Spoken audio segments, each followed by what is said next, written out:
Allez, aujourd'hui on décortique les idées clés du fameux livre Atomic Habits. On va voir ensemble comment de toutes petites actions, mais vraiment minuscules, peuvent, quand on les répète, elles peuvent littéralement transformer une vie. On a tous connu ça, non? Cette envie de changer sa vie, de tout améliorer. Mais on ne sait juste pas par où commencer. C'est un sentiment tellement courant. On se retrouve face à une montagne de possibilités, on est complètement paralysé, et au final, rien ne bouge. Et attention, parce que contrairement à ce qu'on pourrait croire, la solution, ce n'est pas de tout plaquer pour un changement radical. Non, ça c'est vraiment l'un des plus grands mythes du développement personnel. Le vrai secret, en fait, il est là. Tout se joue dans la puissance de ces toutes petites actions qu'on fait chaque jour. C'est la constance qui gagne, pas l'intensité.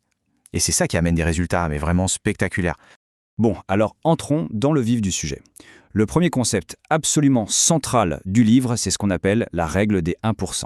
Juste 1%, ça paraît rien, hein. C'est presque insignifiant. Un effort tellement petit qu'on pourrait se dire que ça ne sert à rien. Mais c'est là que toute la magie opère. C'est la puissance de l'effet cumulé. Imaginez, on s'améliore de juste 1% chaque jour. Au début, on ne voit rien, c'est invisible. Mais au bout de quelques mois, la différence n'est pas juste grande, elle est absolument énorme. Et concrètement, ça donne quoi? Des choses toutes simples. Regardez, lire 5 petites minutes par jour, faire 10 minutes de sport, apprendre 3 mots dans une nouvelle langue. Ce sont des gestes vraiment minuscules, mais c'est la répétition qui, à la fin, change absolument tout.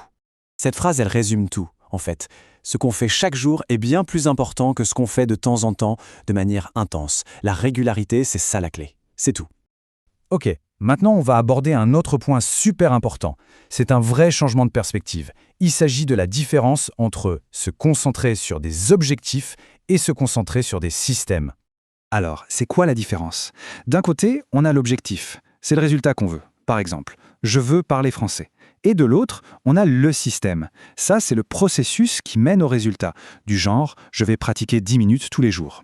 On voit bien la différence, non? L'un, c'est une destination, l'autre, c'est le chemin qu'on emprunte au quotidien. Et c'est là que ça devient intéressant.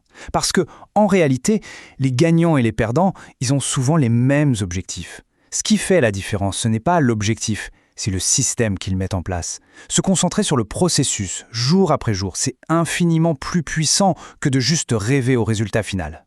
Très bien, mais alors, comment on fait? Comment on construit ces fameux systèmes concrètement? Le livre nous donne une méthode hyper simple et super puissante. Elle se décompose en 4 lois pour créer de bonnes habitudes.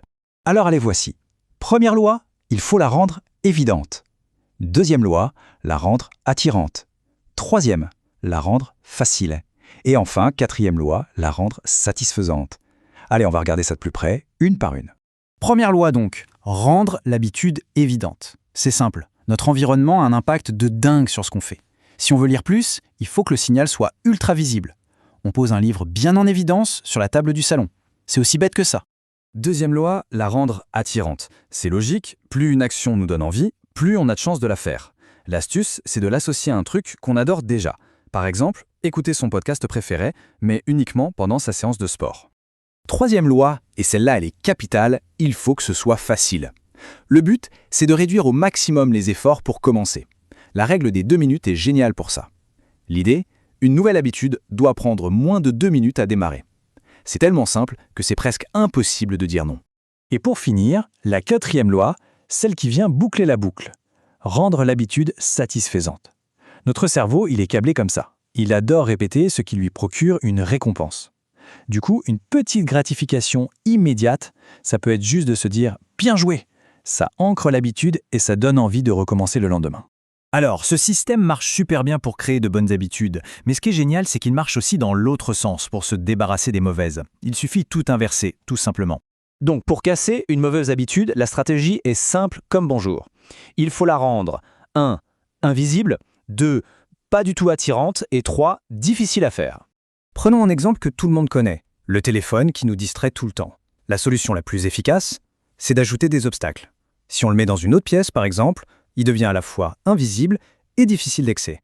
Et voilà, la boucle de l'habitude est cassée nette. On pourrait tout résumer avec cette phrase. Notre vie ne change pas en un jour, mais nos habitudes changent notre vie avec le temps. Le vrai changement, ce n'est pas un grand événement, non. C'est un processus, c'est lent. C'est le résultat de centaines de toutes petites décisions prises jour après jour. Finalement, la vraie question, ce n'est pas de savoir comment changer sa vie en grand, mais plutôt avec quelle toute petite action est-ce que je peux commencer? Alors, quelle sera cette première brique? Cette première petite habitude atomique qui sera mise en place peut-être dès aujourd'hui.